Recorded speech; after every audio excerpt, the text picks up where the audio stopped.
Si au début de cette saison, on nous dit qu'on a un match du Real, victoire avec un but de Mbappé et un but de Vinicius, on se dit, ah bah ouais, bah c'est ce qu'on attendait.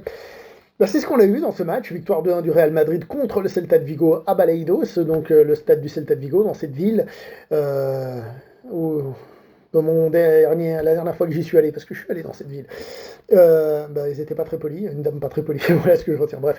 Euh, où il pleuvait d'ailleurs ce soir. Le Celta de Vigo est une équipe que j'aime bien et qui a fait un match que j'ai plutôt apprécié. C'est-à-dire qu'ils ont fait un pressing haut, ils ne sont pas juste restés derrière, ils ont essayé de jouer au foot. Bien sûr, quand le Real touchait, bah, ils étaient obligés de défendre, hein, c'est logique, hein, attention, il faut réfléchir là-dessus. Mais c'est une équipe qui touchait le ballon et qui essayait de trouver le dos de la défense du Real. Et qu'ils l'ont fait quelques fois avec beaucoup de danger. Une fois un hors-jeu à éviter l'action, même si le ballon n'était pas rentré. Une fois il y a eu un but, c'était un hors-jeu. Une fois il y a un défenseur qui est intervenu. Une fois il y a eu le but du Celta de Vigo. Les contre-attaques du Celta de Vigo, ils ont fait des trucs, mais d'une beauté, en tout cas d'un point de vue spectateur. Des contre-attaques esthétiques, mais d'une beauté incroyable. En tant que fan de Madrid, on voit ça de manière un petit peu moins agréable, hein. Donc forcément, ça faisait un petit peu peur. On avait donc grossièrement le Real qui attaquait sans trop se créer de cases, et le Celta qui contre-attaquait, pas toujours en se créant la méga occasion, mais qui contre-attaquait en se créant quelque chose de dangereux. Ils arrivaient devant le but, il y avait danger. En tout cas, c'était plus tranchant. Il y avait quelque chose. Et grosso modo, c'était ça le truc du match. Il y a eu le but de Kylian Mbappé, d'ailleurs, que le réalisateur en direct du match a un petit peu foiré pour nous montrer des ralentis, qui est un golazo, hein, faut le dire, c'est un golazo, hein. Le gars, il prend le ballon et il la met où il faut. Un but qui naît d'une erreur défensive du joueur du Celta, qui remet le ballon sur un joueur du Real, et qui en plus, le Real a de la chance parce qu'elle rebondit pour revenir sur Kylian. Kylian qui après prend la balle et met une magnifique frappe. Il avait de l'espace, tout ce qu'on veut, mais il fallait la mettre. Bravo à Kylian Mbappé qui marque un vrai beau but. Donc félicitations, surtout qu'en plus, je pense que dans la tête, c'était pas facile en ce moment avec ce qui lui est arrivé. Parenthèse sur ce qui lui est arrivé rapide pour dire qu'on s'en fout. Il y a la justice qui va faire ce qu'il faut, etc. Nous, moi, ce que j'aime, c'est le Real, c'est que le Real gagne des matchs. Le reste, c'est à la justice de faire son boulot. S'il est coupable, voilà. S'il n'est pas coupable, voilà, tout simplement. Bref, fin de la parenthèse. Donc on a ce but du Real qui a un petit peu calmé les ardeurs du Celta de Vigo, hein, honnêtement. Et ensuite, bah, enfin, les ardeurs, en tout cas la physionomie du match, parce qu'après on avait le Celta de Vigo qui devait plus toucher le ballon, et du coup c'était le Real qui était plus en défense, avec des touchés, milieu de terrain, etc. etc. Et là, le Celta de Vigo était globalement moins dangereux. Ce qui est intéressant, c'est que au retour pour le début de la deuxième mi-temps, eh ben, on a eu à nouveau ce Celta qui réessayait de faire ses passes, qui au début étaient peut-être pas les plus percutantes, mais qui rapidement s'est quand même à nouveau créé des occasions. C'est à nouveau créé des occasions. Donc encore une fois, une parade incroyable de Courtois, hein, qui en a fait au moins deux pour éviter les buts. Et puis, changement classique, Luka Modric rentre sur le terrain. Changement classique, trop classique j'ai envie de dire, parce qu'avec Luka Modric, ce qu'on essaye d'avoir, c'est de retrouver de la touche au milieu de terrain, de la création, etc. etc. Le but n'est pas de critiquer Luka Modric, tout le monde adore à Madrid Luka Modric, et d'ailleurs il s'est fait applaudir un petit peu partout, c'est un joueur qui est très apprécié en règle générale, hein. Je veux dire, le but n'est pas de critiquer Luka Modric, qui est un joueur qui a plus de preuves à faire nulle part, ballon d'or et tout ce qui va avec. Mais entre guillemets, ce qui est mauvais quand le Real a recours à lui, c'est qu'ils ont recours à un joueur qui a un certain âge et enchaîner les matchs, c'est pas facile.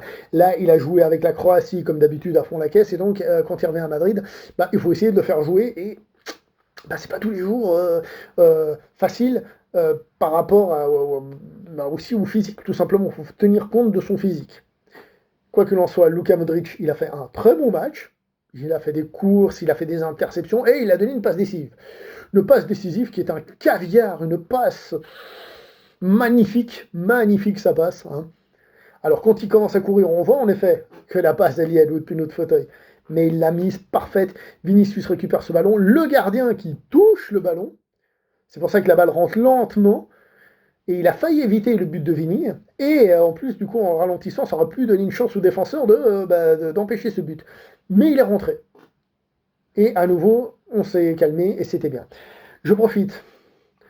Juste avant ce but, il y a eu un but annulé à Vinicius sur une passe de Kylian Mbappé. pour hors-jeu. Et il y avait clairement hors-jeu. Hein.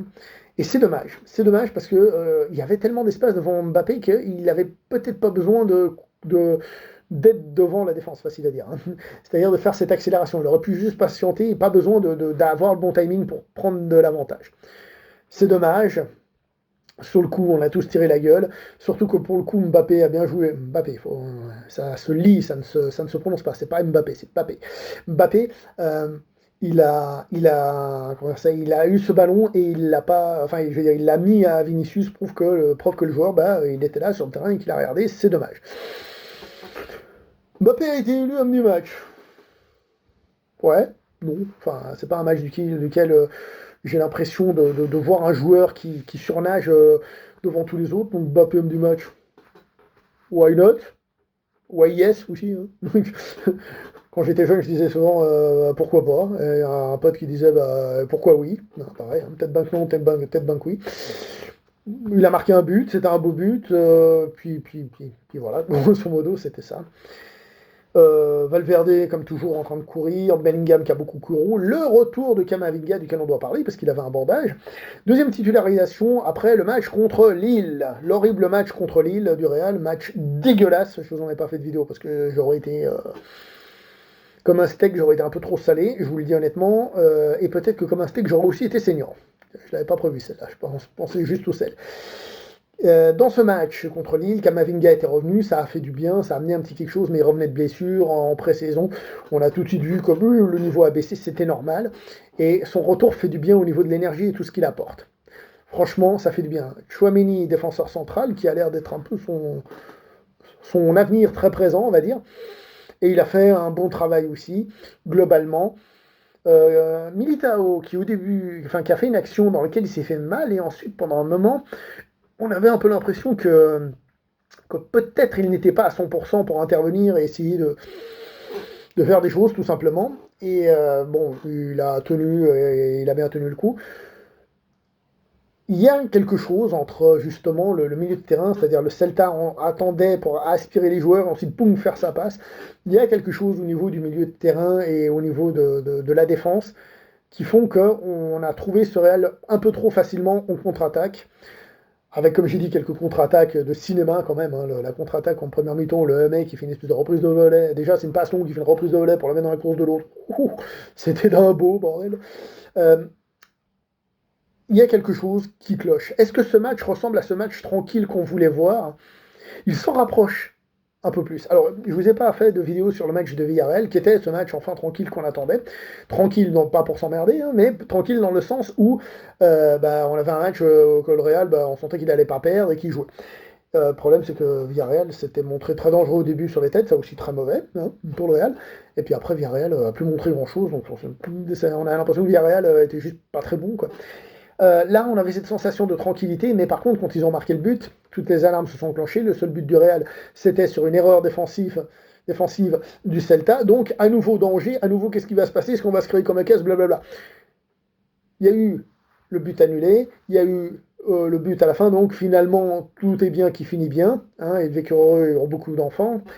Mais quand même, on rappelle, le prochain match, c'est samedi, c'est contre un certain FC Barcelone.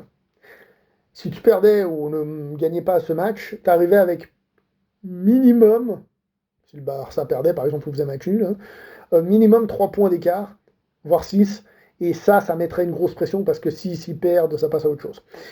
Alors, je vais dire quelque chose, j'aime bien être un oiseau de mauvaise augure parce que généralement ça me contredit, sauf quand je dis que ça me contredit parce que là ça confirme. À l'heure actuelle, je ne suis pas sûr de voir le Real capable de battre le Barça. Alors, j'ai pas vu le Barça vraiment être testé contre une grosse équipe, mais je ne suis pas sûr de les voir capables de battre le Barça. Après, oui, avec l'énergie de l'instant et tout, mais le Barça, il faut savoir que le Barça a une odeur de sang contre le Real Madrid. Ils sont généralement un petit peu plus à fond contre le Real.